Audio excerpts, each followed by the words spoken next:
Hey everybody, Lenny, Dynamite Diesel Products. Hey, this morning we're going to be going over the LLY, LBZ, and LMM injector nozzles. You'll be getting a box just like this, and inside this box has your nozzles. We've got copper washers and grease. And that grease is actually transmission assembly lube, and it's kind of a cool tool to help you get the injector back in the hole. So I'll be showing you what that's exactly for. So there's that. There's our nozzles. A couple of things we're going to want: just a regular pick owl, regular wooden toothpick, hand pliers. We're going to have ratchet, torque wrench. Torque wrench is going to be set to 35 pound-feet. This is a tool that we use often in the shop, and we'll have these ready to go here in just a little bit. Right now, you can use just a standard 20 millimeter end wrench in your vise. So, step one, take your injector, remove the existing copper washer. Bear in mind that your injector is going to have a bunch of carbon and whatnot just right inside that groove. It's going to be important that you clean all that carbon out of there and make sure that you get the carbon and the debris completely removed from there.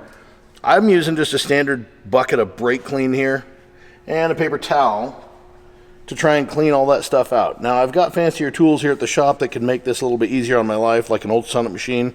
Since you probably don't have access to one of those, again, repeat process till you get all the carbon out. And once you've ensured that the carbon's all out, you've got as much of that garbage off there as possible, then it's going to be simply put it up in your end wrench. End wrench is just there to make sure that when you're going and breaking that nozzle nut free, which is going to be on there pretty snug, I mean 100,000 miles worth of heat cycles and whatnot, kicker free. Now, injector, it's really important that you start working over a good clean paper towel at this point, because you're about to see some parts fall out of this thing that you've never seen before. If you lose any of those parts, you can send it all back in. We can put it back together and get you new stuff, but they are calibration shims, so we'd have to do it on a test stand. Old injector nozzle off. We're going to grab one of our new injector nozzles, any one of these new ones. These are a 50 horsepower improvement nozzle. Now, just to show you what would happen if you were to drop that and lose anything, we've got a calibration shim for the idle. We've got a spring, retraction collar, which is actually a receiver for this little guy right here, and that's a DNH. Just to show you how small that is, you can see that on the end of a wooden toothpick, it's very, very small. These come in about 100 different thicknesses, so that is a calibration shim. If you lose it, we can't just send you one because we'd be guessing on what size that is you need. Okay, going back together with it, we've got our idle spring, or idle shim.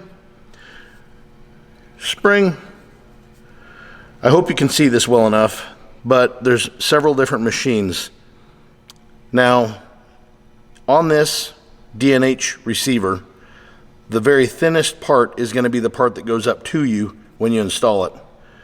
So, thin part facing directly up. There we go. Now our DNH, this can be a bit tricky. You want to be sure that you do not lose that.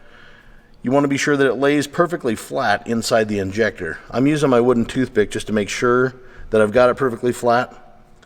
Our new nozzle is going to go on. We want to be sure that the surface between the nozzle and the injector is perfectly clean. Any sort of leaks there can cause hard start issues and a lack of rail pressure. Going back together. Now, your nozzle nut had carbon and oil and grit inside of it. I need you to be sure that you use that bucket of brake clean to get all that stuff out of there. To keep this video short and sweet, we're not going to go through and do that type of stuff. Want to keep you guys' attention right here because, well, if you're anything like me, anything over about 3 minutes and you're pretty much over watching it. So, there's that. Going back in the vise, we've got our torque wrench set to 35 pound-feet. We're going to go ahead and torque that to 35. Now that that's done, we would take one of the new coppers out of the packet that we provided for you.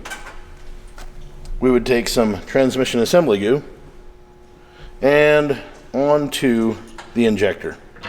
Now that grease is going to act like a third hand and make sure that that copper doesn't fall off when you're going back in the motor and installing that in there.